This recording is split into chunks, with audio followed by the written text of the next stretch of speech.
E no próximo bloco, as polêmicas envolvendo o Nobel de Literatura, temos um convidado especialíssimo no estúdio, o escritor Jacques Fuchs e seu discurso como ganhador do prêmio.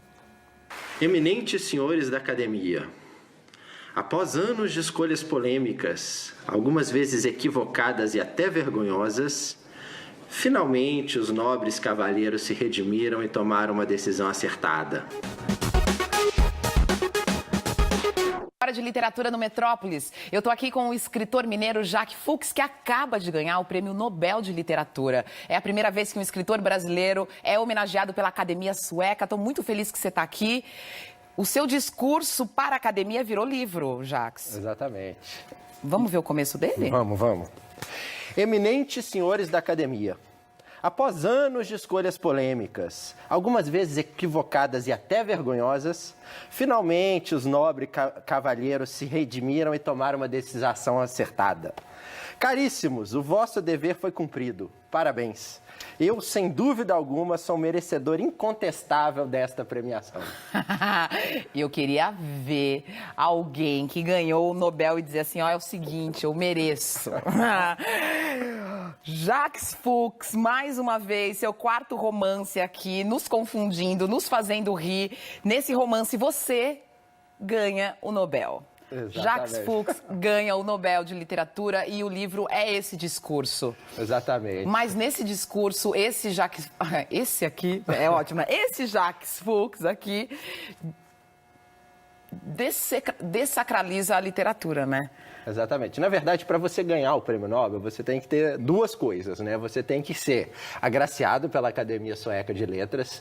Desde que o Sartre recusou o Prêmio Nobel, agora todo mundo que concorre ao Prêmio Nobel está de acordo, né? Como Bob Dylan, por exemplo, ele ganhou o Prêmio Nobel, enfim. Mas para você receber o dinheiro do Prêmio Nobel, que é $1 milhão, você tem que entregar o discurso. E você tem 6 meses para entregar esse discurso, né? O Bob Dylan, por exemplo, demorou quase 6 meses, 5 meses para entregar o discurso. Se ele não entregasse, ele não ganharia o dinheiro, mas o Nobel seria dele.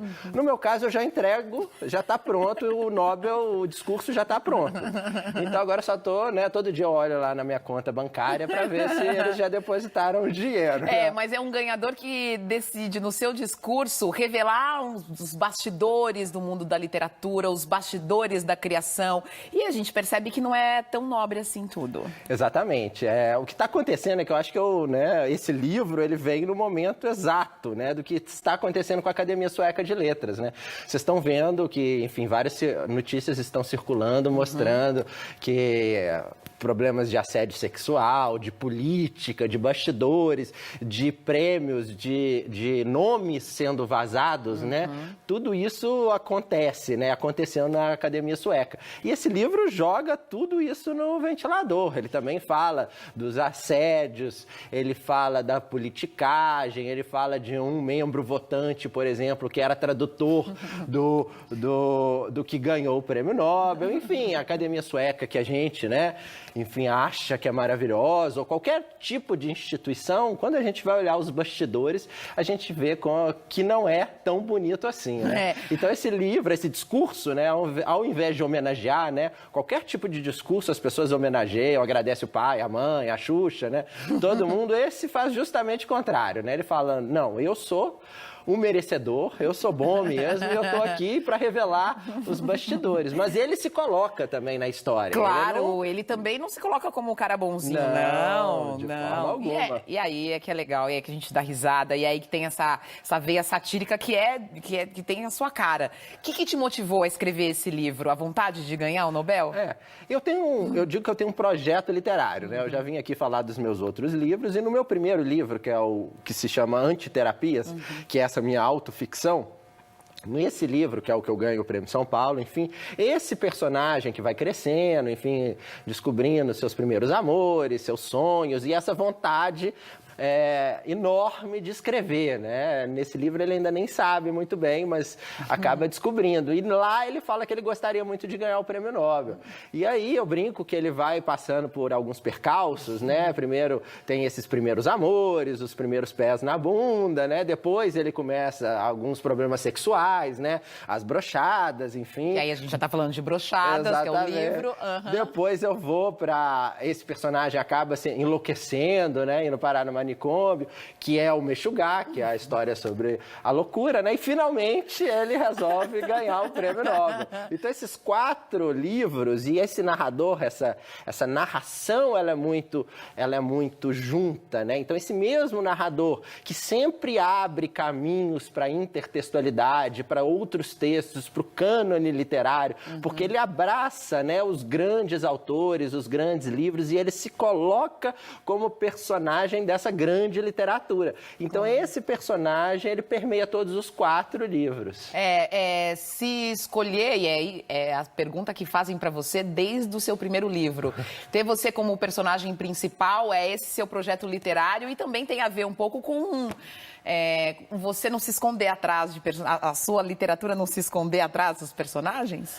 Eu gosto muito dessa brincadeira, né? Desse faz de conta, né? Desse personagem que tem muita gente que acha que sou eu, tem muita gente que tem certeza que sou eu, tem muita gente que acha inconcebível que seja eu, né? E eu acho bonito essa brincadeira, né? Com esse personagem. O Antiterapias não fala nome, mas ele escreve na primeira pessoa. O Brochadas já fala o nome, sou eu, inclusive o e-mail é meu. O terceiro livro, o Meshuggah, sobre a loucura, usa a terceira pessoa. Já esse livro tem o meu nome, tem o meu prêmio, tem a minha conta bancária, né? Para o dinheiro ser depositado. Né? Você tem outra coisa que liga tudo, porque você tá aí no centro, mas a tradição judaica, os costumes judaicos também estão muito ligados na sua obra, né? Esse livro, na verdade, eu acho que eu enfim, falo, né? Boto o meu eu da questão judaica no Meshuggah, né? Nesse romance sobre a loucura. O Nobel já dá uma contornada. Ele fala sobre algumas questões judaicas, alguns autores judeus que ganharam o Prêmio Nobel. Claro. Enfim, mas ele já consegue se soltar um pouquinho, né? Ele já fala, enfim, sobre a vastidão humana e sobre o que está escondido, né? Nos bastidores da própria vaidade humana, né? Bom, os escritores, os atores, os artistas, enfim, o ser humano é muito vaidoso. Né?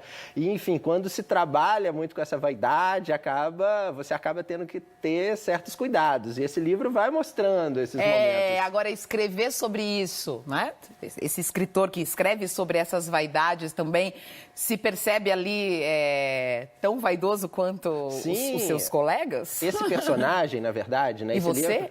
Esse livro é inspirado nos textos do Borges sobre os homens infames e do Foucault também, ele tem um texto sobre os homens infames.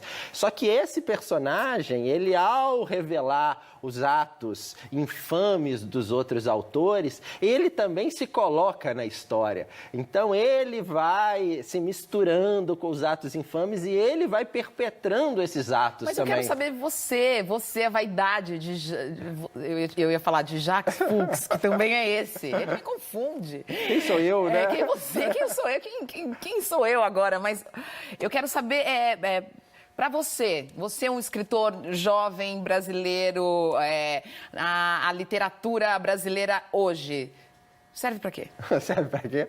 Bom, a literatura serve para alguma coisa? Acho que essa é a grande questão artística, né? Não tem que servir para nada, mas de alguma forma tem que cativar, tem que ser encantador, tem que ser maravilhoso. Enfim, acho que quando a gente lê livros de grandes autores e livros maravilhosos, aquilo te comove, aquilo te toca, aquilo mexe talvez naquela única e última partezinha da sensibilidade, enfim, que está sendo perdida, né, por esse mundo maluco, né, ou por essas pessoas ao mesmo tempo correndo e não gostando das coisas, enfim. Então, acho que a literatura toca naquele pontozinho, que seja dar um riso, né, no metrô, né, um sorriso no metrô, que seja derramar uma lágrima, né. Eu sempre, quando leio o Grande Sertão Veredas, eu choro.